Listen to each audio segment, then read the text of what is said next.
Okay, let's learn the C scale. Now, what does it mean to play in the key of C or a C scale? What it means when you play in a certain key, and there are lots of different keys you can play in, it's like all of the different keys are different languages.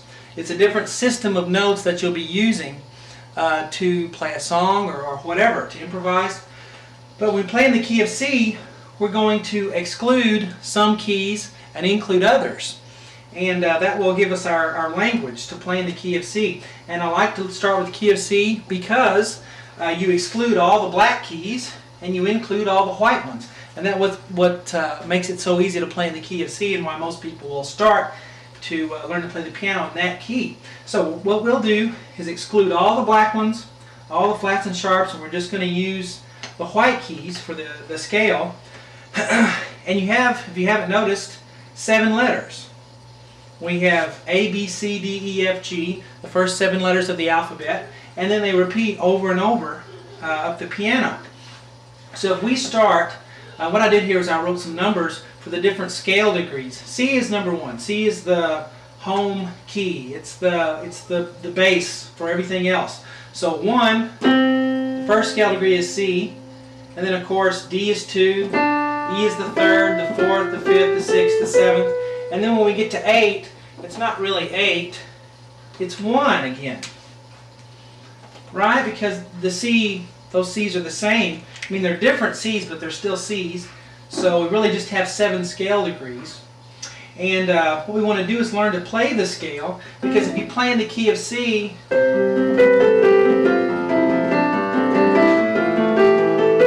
I'm just playing a C scale there, and it really helps you to function in the key of C if you're used to playing the C scale. And that's how it helps. It's not just some boring exercise. It really will help you if you'll do it. You can still play the piano if you don't play scales, but I recommend trying them a little bit just to get the feel of that key. So let's start with the right hand. And I've written a formula here for the right hand scale. You see the R there with a circle. I'm just telling you that it's going to be a right hand scale. And here's the formula for it. We can memorize a long string of finger numbers, but I think this is easier.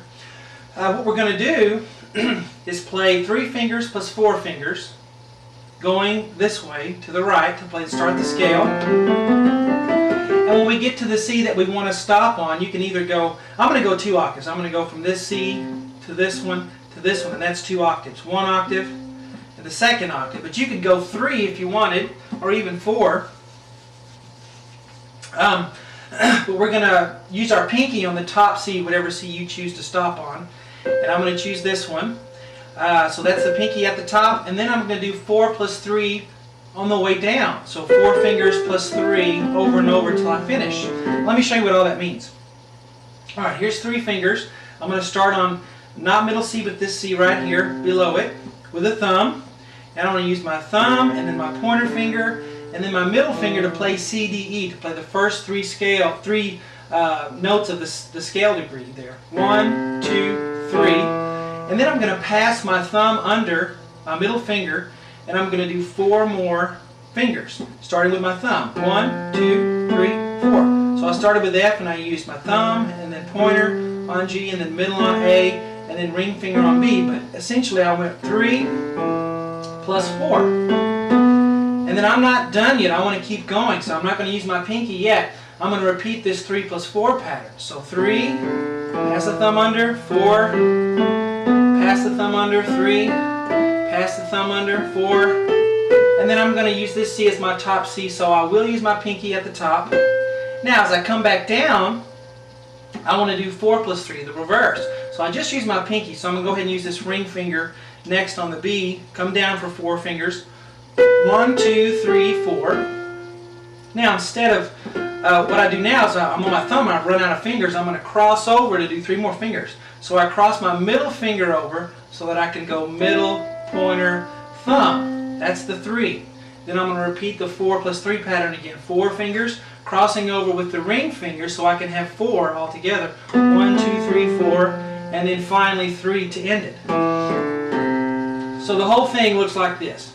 3, thumb under, plus 4, back to 3, plus 4, then the pinky because that's the highest note I want to do, then I come back down, 4, plus 3, plus 4, plus 3. And that's the right hand C scale. You want to get that sounding as smooth as you can.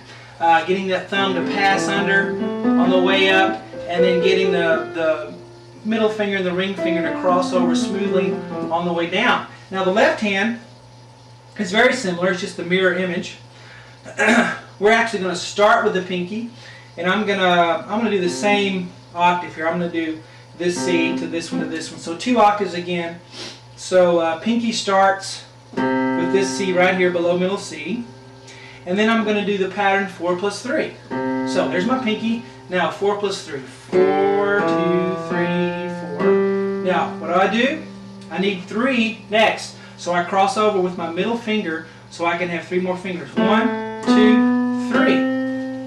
Now I'm going to repeat this pattern again until I reach the top of my scale. So 4 plus 3 again. Cross over with the ring finger. 4 fingers.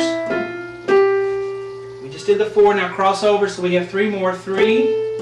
Now I'm at the top, and my thumb will naturally end on the top note here for left hand.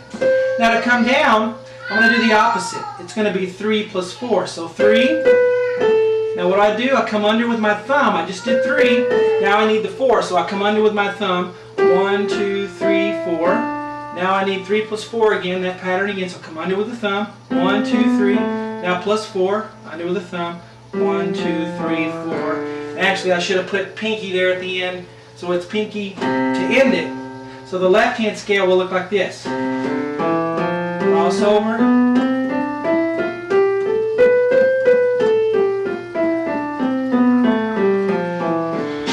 Okay, so that's the C scale for right and left hand. If you're really adventurous, you can try them together.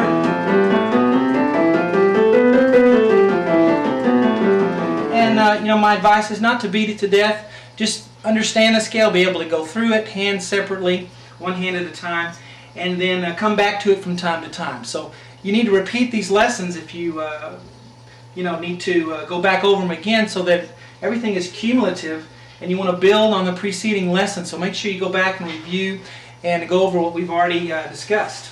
Okay.